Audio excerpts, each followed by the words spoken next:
The entire western half of the United States is facing an extremely painful mega drought that has been putting millions of acres of crops in a death grip, as irrigation water is being completely cut off for a multitude of farmers, resulting in a lost year for many of them. Extremely dry weather conditions are a total nightmare for millions of western producers and farm workers, because without water, there are simply no crops, and without crops, their jobs are at risk. The timing of this crisis couldn't be worse. After a ravaging wildfire season, scientists are warning that the next one could be even worse than last year due to the bone-dry conditions. This mega drought has been gradually aggravating throughout several years, and if there were any hopes that things would get any better in the future, at this point, they have been entirely crushed. In a recent CBS News report, experts have explained that this exceptionally dry weather started in 2000, hitting some parts of the western U.S., and as the years passed by, it has expanded across several states, becoming the second worst drought in 1,200 years, catalyzed by a combination of a natural dry cycle and human-caused climate change. Over the past 20 years, the two worst periods of drought came in 2003 and 2013, but what's unfolding right now seems to be the beginning stages of something even more dangerous, with scientists warning that the region is on the precipice of permanent drought.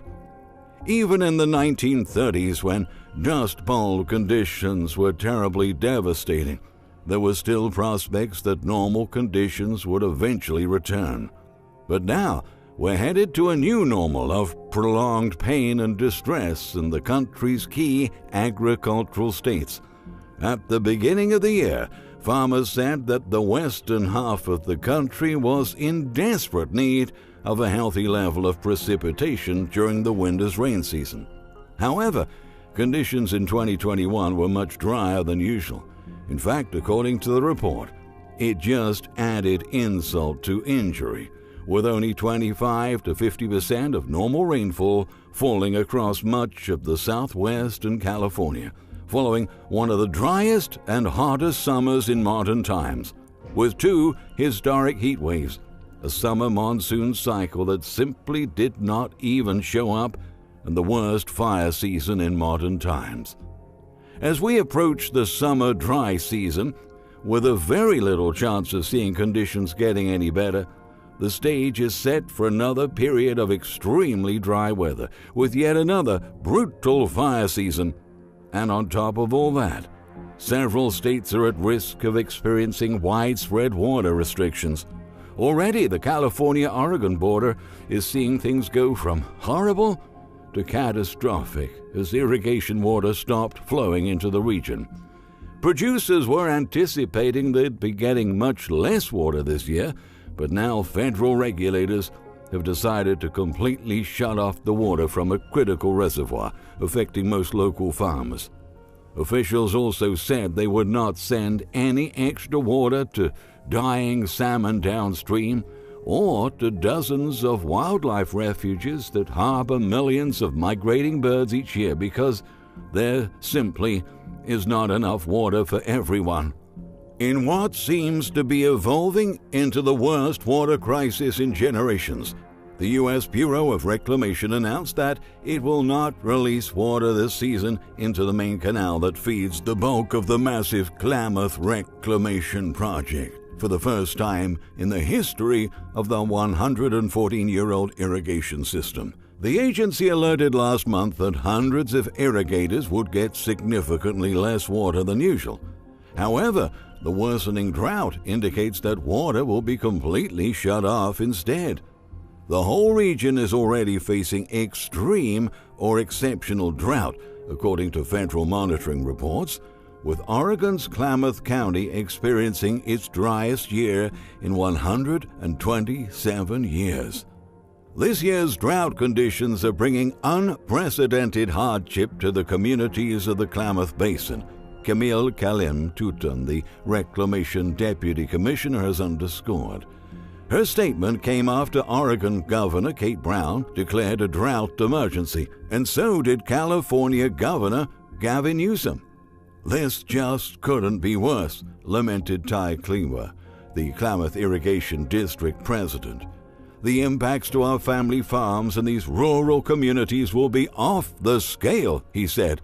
"With draconian water restrictions put in place, our major agricultural states are bracing for one of the hardest summers ever."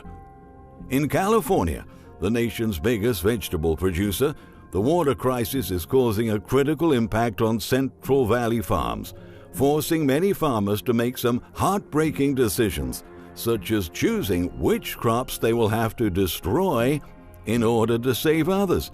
As a consequence, the effects of crop destruction will be translated into fewer jobs and higher grocery prices. That's what local farmer Joe Del Bosque revealed in a recent interview.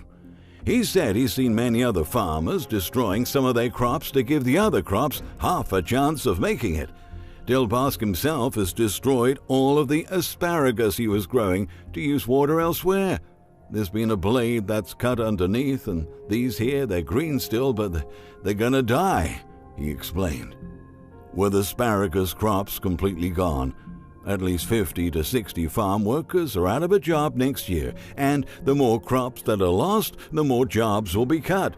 I don't know what they're gonna do because the whole valley's in the same situation, and there's not gonna be new jobs if there's no water, he outlined, saying that the drought will lead to remarkably less produce, which will push grocery prices up.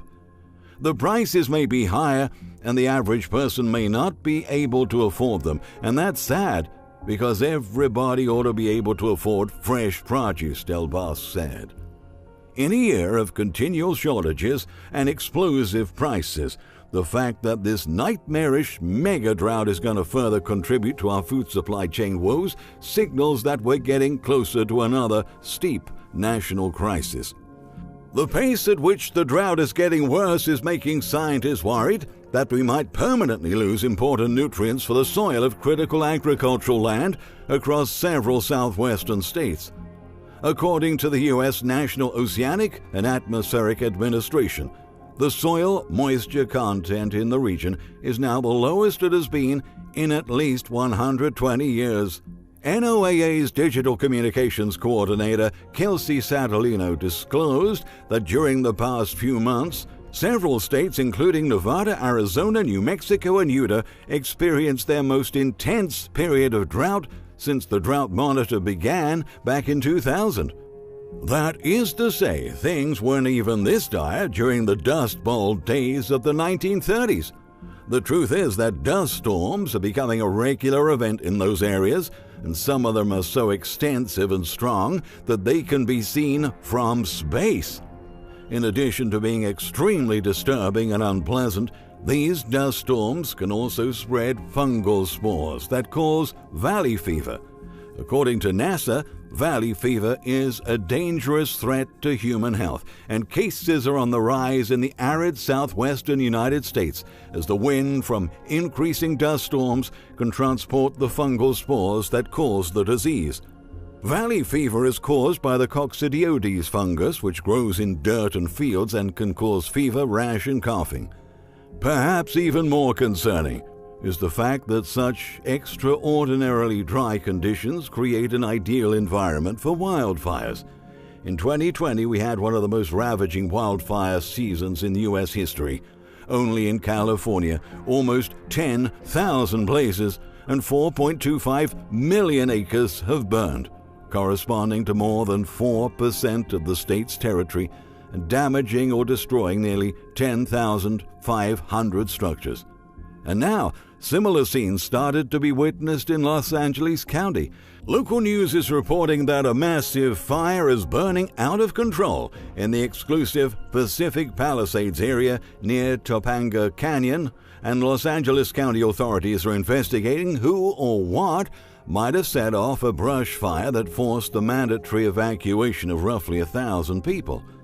A new USA Today article pointed out that cool and wet conditions overnight helped prevent the Palisades fire from spreading beyond the 750 acres it had reached Saturday.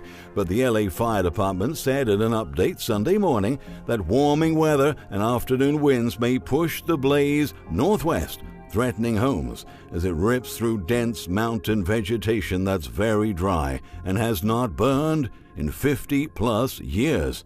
Huge plumes of smoke spread over the mountains.